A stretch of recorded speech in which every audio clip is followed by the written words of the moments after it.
Welcome to Pete and Hannah's Watch List. I'm your host, Pete Mitchell. I'm here with my great co-host, Hannah. Hello, people. Hannah, we're here today for What's Next, the show where we help you figure out what to watch next. But before we begin, let us tell the viewers and the listeners what they should do. Could you pretty please leave a like and subscribe to the channel? Leave a comment down below your feedback on this show, any of our other shows. Hit the notification button and you'll get great content like this one, including AFI Top 100, where we reviewed Philadelphia Story. Highly enjoyable. Yep. Tomorrow is movie news, and we'll have heaps of movie previews and movie reviews on the channel.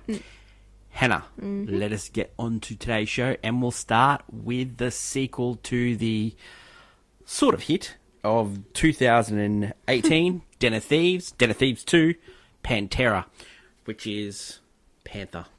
The elevator pitch for this movie. We pick up after the original with the cop now becoming a crook. This is directed by Christopher Goodagust. He did the first one, but guess it's some of the movies that he's also written. What? Plane. Oh, okay. Yes. Jerry Butler. Yes. And he also wrote London Has Fallen. Oh, so he loves... Jerry. He loves Jerry. Jerry Butler. Gerald Butler, yes. Gerald Butler, but I like calling him Jerry because everyone else calls him Jerry. He plays Big Nick. He's sort of like the cop that has no rules. Yeah, sort of a bad boy cop. The kind of shtick he probably usually plays, just dialed to the Max. Yeah. And then you got Donnie, who's sort of like the he's the thief that got away. Yeah, underneath the radar, sort of. He would be considered. Yeah. This is Reasons 2. This is a great crime heist movie. Oh, yeah, no. Yeah. The moment you get to the actual heisting of this film, it's very much go, and you're there for it. Yeah. It's same as the first movie where once it got to the heisting, it was so you're so interested, you're locked in from that moment on. The reason not to see this movie, it is not as unique as the first one. Yeah, because the first one has this Gerald Butler and team thing going on. It is just Gerald Butler and Donnie. Yeah, and it does lose the uniqueness. I will say, and they didn't play into this enough, but there was a couple of scenes where Donnie and Big Nick were sort of like joking with each other. There's like a scene on the water and stuff like that. Yeah, I think if they would have played into that a little bit more.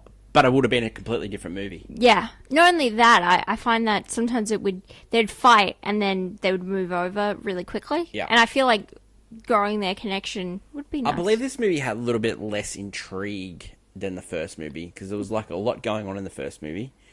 Here there is a bit going on, but there's not as much. It also sets up for sequels. A continued universe. Yeah. Which actually I don't mind. Oh, I don't mind. It's like if this was like a streaming service series, like this is good. Yeah. Good thriller trash. But for what it is, it's way too long. Yeah, no, it feels like I say as soon as the heist goes in, but the heist is like halfway through the movie. Yeah. And you kind of, there are some fun bits, but really you're just going along until we finally get to that moment. Yeah. Yeah, and it's just a fault with it. What's your Jerry Butler? I've seen most probably his later life films, not probably his early on. I've seen the Olympus, How to Train Your Dragon, The Olympus Has Fallen, trilogy of movies. Greenland. I bring that up quite frequently. Love the Greenland. He's on that same pedestal that Denzel has later in his life, Liam Neeson and all that. Where do you actors that take on these roles? Jerry Butler is. Yeah. He's poor man's Keanu Reeves. Because he's done the romantic comedies like Keanu Reeves has done. He's tried the action hero. They're not quite as good. He's tried the serious acting bit as well. He's just not quite to the Keanu Reeves level, but he's had some franchises. That's interesting. Yeah. His Olympus Has Fallen series is his Matrix. That's why. All right, there you go. That's why it's just like cheapened a little bit. Okay. Yeah. Very different films. His Den of Thieves movies is his John Wick. Yeah. Okay. And it's just not quite as good. But I'd say Keanu Reeves has done less disaster movies. Gerald Butler is a king of disaster movies as of late. Like he's done quite a few of them. That's true. So, but Keanu Reeves has done a lot more cop movies. So, maybe the disaster movies is Gerald Butler's, bag. Yeah. I get you. I get what you're saying. He's poor man's Keanu Reeves, is what I'm trying to say. Hannah, would you recommend people to watch or miss this one? I'd give it a miss. It's a perfect streaming movie. No. It doesn't... This is a watch. Sure. This is a watch. All right. This is a dad's movie. You go. Yeah. It's a watch. It's a watch. You can have your miss, but it's a watch. What are you going to give it? No, what are you going to give it? You're watching it, so... I'm going to give it a... What? I'm going to give it a golf club. I think it's... And I played on my phone just for the beginning part. I like it. Yeah. I like it. I just found it was way too slow. Because the heisting stuff is so good. They put so much detail into it that you feel... we feel cheapened. Like, the funniest bit happens at a party and... That's quite good. People are drinking and getting high. And that's... I really do think that this man, Jared Butler, has had such a weird career. There's a movie... This character he plays is really weird compared to all of his others. There's a movie on his list. It's called Law Abiding Citizen, where he plays a... I don't need to hear more. So he plays a... person that his wife gets killed, and so he turns on the system, and the people that didn't put his wife's killer away, he chases them down, and the prosecutor of the case is Jamie Foxx, and so he goes around and kills a judge, goes around killing all these people. He's judge, jury, and executioner, you're saying? Law abiding, and they have him in jail, and he's producing all these killings still. Okay. Yeah, it's called Law Abiding Citizen. It is one of the most far-fetched, unbelievable movies you'll ever see. But yeah, that's his career. He makes these movies out of nowhere, and then his rom-coms. He does the one with Katherine Heigl, where he plays the love guru. Yeah. Okay. Yeah. Yeah, and it's sort of like I was thinking of a separate one. Yeah. Well, the one with Hilary Swank, where I was thinking of Jennifer Aniston in The Bounty Hunter. That's another one. Yeah, and so he plays one with Hilary Swank where he plays the dead husband. Yeah. Yeah, and then the one with Katherine Heigl is called The Ugly Truth, and he plays the advice sort of, how to get a girl sort of thing like that. No, he's weird. What a career. That's different to Jason. Bounty Hunter. Jason Statham does weird action movies, but he hasn't. He's never made it into the romance game. He should. He'd be. I'd sign up for a Jason Statham rom-com. I would. But that Jared Butler movie, that with Jennifer Aniston, The Bounty Hunter, is so weird. That movie. Oh no, that is super weird. It's so weird. At times you're like, oh, are they enjoying being here? It's like the mixture of The Breakup and a cop movie. It's a real weird movie. That movie. It's very odd. He's had such a weird career. O'Shea Jackson's in this movie as well. He plays Donnie. He's a big wrestling fan. He's a big comic book fan. Yeah. He's lived his life. He's had a great life. That kid. But yeah, Jared Butler. What a man. What a strange career. Yeah. I love that.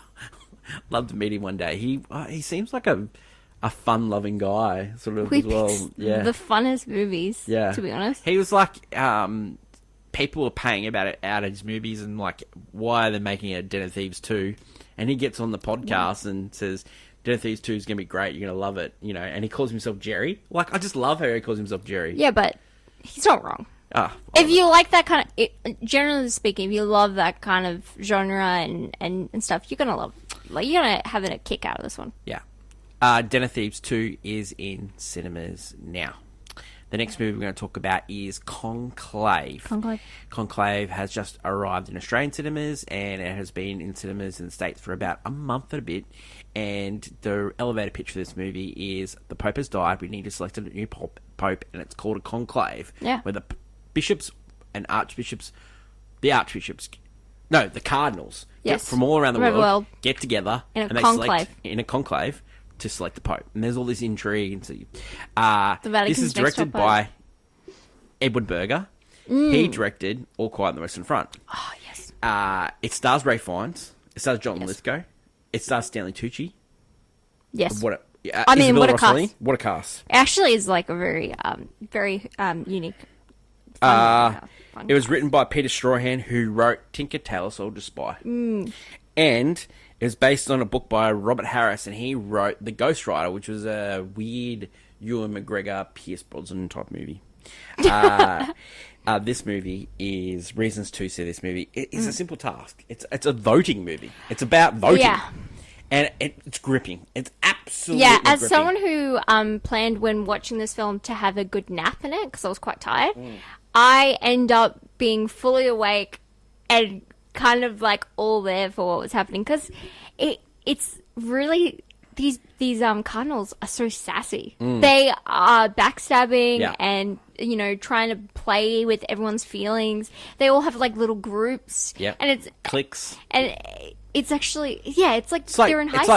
It's like Mean Girls and Election. Yeah, it's really, I don't know, it's just... Love that. At times, it's like, just so funny. Well, when we were seeing this movie, I was like visibly shaking. I loved it so much. Yeah. I loved it so much. It was like, it was that good because we saw this in a preview. It was that good. I put it at number 3 on my list of movies last year. I love it. Out of the movies that we've seen so far, I think this deserves to win Best Picture. And I think it's just fantastic. Oh. Now, reason not to see this, I did not like the ending at all. The twist is the twist ending, so the last twist of the film, is off-putting, just because nothing was really set up for it in a weird way. Sure, but I think they're trying to be funny. I don't know if it's funny, but also trying to play on our view, whether it was a political ploy or anything. It just was an odd twist. Yeah. I don't mind it. It was just odd because it, again, didn't set the groundwork for that to be interesting enough of a twist. Or to warrant it. Or it makes you kind of question why that was a relevant twist. I think...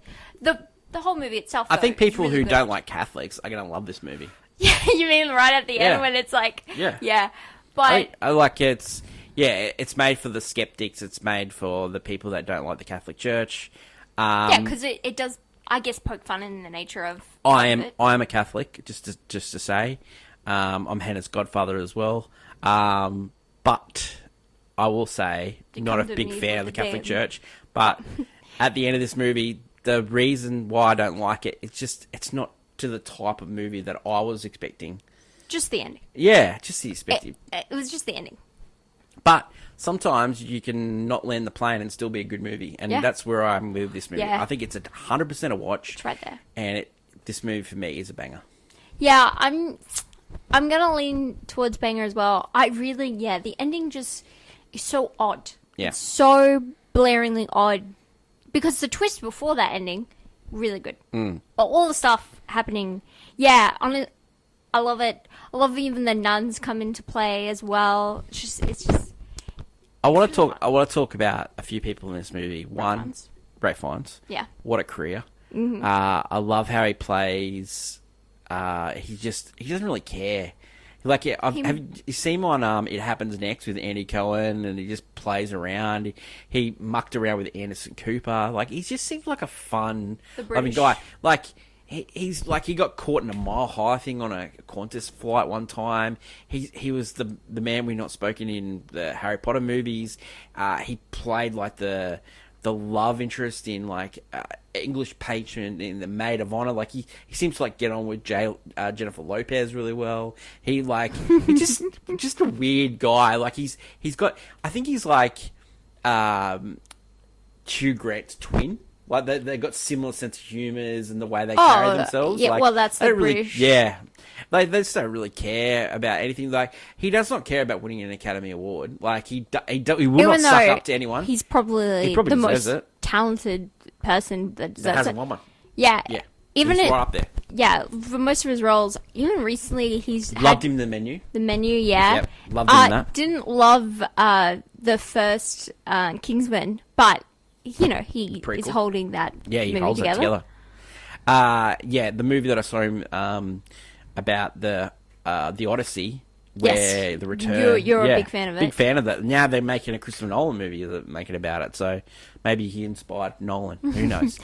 Okay. Let's talk about some of the other people in this movie. Tucci. Oh, man. Tucci is probably the weakest link but he's still Cracks me really. up. He's just. It's fun to have Tucci there. He gives the same vibes. If you've ever watched The Devil Wears Prada, he gives that same 100%, character vibes. And you know what I love Tucci in? As Kamal in Pelican Brief. Oh, great yeah. assassin. Great assassin. Greatest. Great assassin. One of the best. One of the best assassins. Right up there with the Jackal. Another person I want to talk about is John Lithgow. Now, what a career. Christmas, 2. Third Rock from the Sun. Like, he did TV for, like, 8 years and then became a television star. Became a movie star again. Like, unbelievable. Plays great baddies. Shrek is a great baddie. The Cliffhanger, where he's the baddie in that. Yeah. He's really good in that. As a terrible guy. Plays Barney's dad in How Much Mother?